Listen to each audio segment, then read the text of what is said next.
Salam saudaraku, selamat pagi. Semoga kita semua dalam keadaan sehat dan penuh sukacita dalam Tuhan. Marilah kita menggunakan waktu sejenak untuk berdoa, membaca dan merenungkan firman Tuhan sebagai sumber kekuatan, inspirasi dan motivasi bagi kita hari ini, Jumat 24 September 2021. Sebelumnya mari kita berdoa. Bapa di surga, kami bersyukur atas hari yang indah ini, hari yang penuh harapan. Kami akan merenungkan firman-Mu. Kiranya Roh Kudus menerangi hati dan pikiran kami, agar kami sungguh memahami firman-Mu. Dalam nama Tuhan Yesus Kristus kami berdoa. Amin. Firman Tuhan yang menyapa kita di pagi ini, Mazmur 3 ayat 4. Tetapi Engkau, Tuhan, adalah perisai yang melindungi aku. Engkaulah kemuliaanku dan yang mengangkat kepalaku. Demikian firman Tuhan. Saudaraku, Mazmur pasal 3 adalah sebuah mazmur yang berisi curahan hati Raja Daud ketika ia lari dari Absalom anaknya. Absalom mengadakan persekongkolan melawannya. Bukan saja ingin merebut tahtanya, tetapi juga ingin merenggut nyawanya. Keadaan Raja Daud sungguh sangat berduka saat itu dan dalam bahaya besar. Persekongkolan melawannya sudah sangat matang. Pihak yang berusaha menghancurkannya sangatlah kuat dan menakutkan. Dan masalah ini sungguh tak terperikan, karena anaknya sendiri yang menjadi dalang pemberontakan. Absalom berhasil merebut hati rakyat. Akibatnya, Raja Daud terpaksa melarikan diri dari istananya. Bisa jadi salah satu alasannya adalah agar tidak terjadi perang saudara yang sudah pasti akan membawa penderitaan bagi kedua belah pihak. Secara keseluruhan, Mazmur pasal 3 ini memperlihatkan segala perasaan Daud sewaktu melarikan diri. Perasaannya sungguh campur aduk. Di satu sisi ada ketakutan karena jiwanya terancam. Di sisi lain ada kesedihan karena anaknya lah yang menjadi sumber ketakutannya. Walau dalam keadaan demikian, Raja Daud masih dapat mengarang sebuah mazmur yang menghibur dan menguatkan setiap orang yang menyanyikan atau membaca mazmurnya. Ia tetap teguh dan tidak bimbang hati kepada Tuhan. Apa rahasia Daud?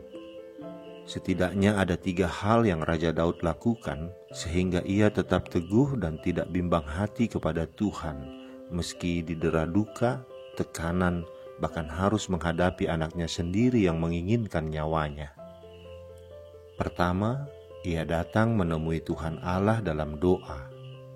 Raja Daud tetap menyediakan waktu untuk berdoa. Ia adukan semua kesulitan besar yang sedang dihadapinya dalam doa. Kedua, ia tetap melihat kuasa Tuhan Allah. Raja Daud tidak berfokus pada masalah yang menderanya. Sebaliknya, ia senantiasa memandang Tuhan Allah, Sang Perisai yang melindunginya. Ketiga, ia percaya sepenuhnya kepada Tuhan Allah. Raja Daud meyakini akan penyertaan dan perlindungan Tuhan atas dirinya. Akhirnya, ketiga hal tersebut membuat Raja Daud tetap dapat tidur nyenyak dan keesokan harinya bangun dengan semangat baru dan keyakinan yang semakin kokoh kepada Tuhan. Ketika orang-orang mengatakan bahwa tidak ada pertolongan, Daud justru menemukan kekuatan dalam Tuhan karena ia sangat percaya bahwa Tuhan adalah perisai yang melindunginya. Saudaraku, sebagai perisai, itu berarti Tuhan yang melindungi kita dan menghalau segala serangan musuh. Bukan berarti peperangan telah selesai atau serangan musuh berhenti, karena iblis selalu mencari cara dan celah untuk menyerang. Alkitab menasihatkan agar kita selalu berjaga-jaga dan berdoa, dan dalam segala keadaan mempergunakan perisai iman.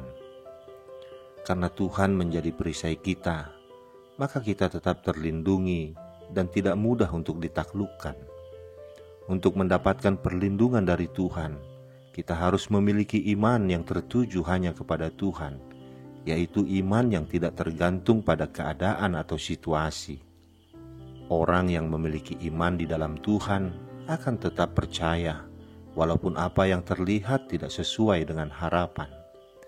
Sehebat apapun serangan yang dilancarkan oleh pihak musuh, sedahsyat apapun goncangan, kita tetap tenang karena Tuhan di pihak kita.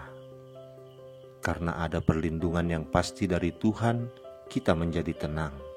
Dan dalam keadaan tenang, kita pun dapat berpikir bagaimana mengalahkan dan menghancurkan musuh. Bila Tuhan yang menjadi perisai, ada jaminan kemenangan bagi orang yang percaya kepadanya. Saudaraku, masalah dalam kehidupan ini bisa datang kapan saja, dari mana saja, tanpa ada pemberitahuan terlebih dahulu. Apa masalah yang menantang iman kita akhir-akhir ini, yang membuat kita sungguh-sungguh bergumul? Bencana alamkah? Sakit penyakitkah? Kebangkrutankah? Permusuhankah? Apa yang harus kita lakukan saat masalah dan persoalan hidup menghampiri kita? Jangan bimbang, datanglah dan berdoalah kepada Tuhan. Satu hal yang pasti, kekuatan terbesar orang percaya untuk mengatasi berbagai masalah itu adalah Tuhan. Tanpa Tuhan, hidup ini tidak ada artinya.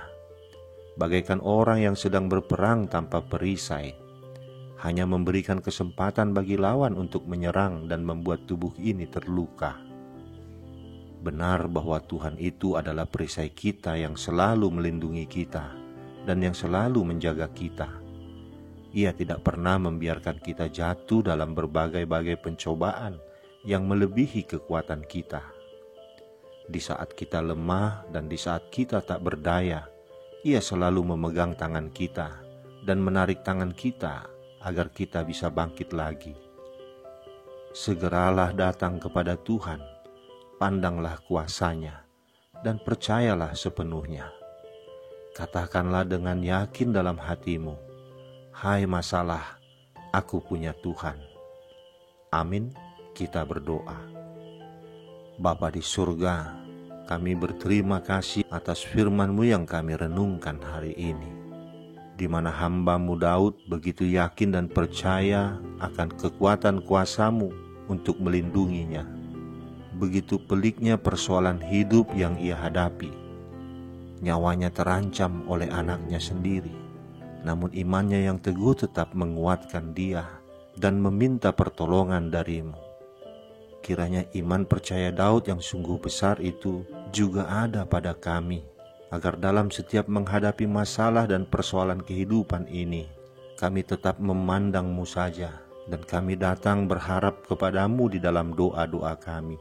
Kami percaya tidak ada kekuatan lain di dunia ini melebihi kekuatan-Mu Bapa. Beri kami hikmat-Mu dan kekuatan untuk menghadapi berbagai masalah dalam hidup kami, agar kami tidak dikalahkan oleh setiap masalah yang datang itu, tapi di dalam kekuatan-Mu kami menjadi pemenang. Terima kasih Bapa, di dalam nama anak-Mu Tuhan Yesus Kristus kami berdoa. Amin. Selamat beraktivitas saudaraku, Tuhan memberkati. Shalom.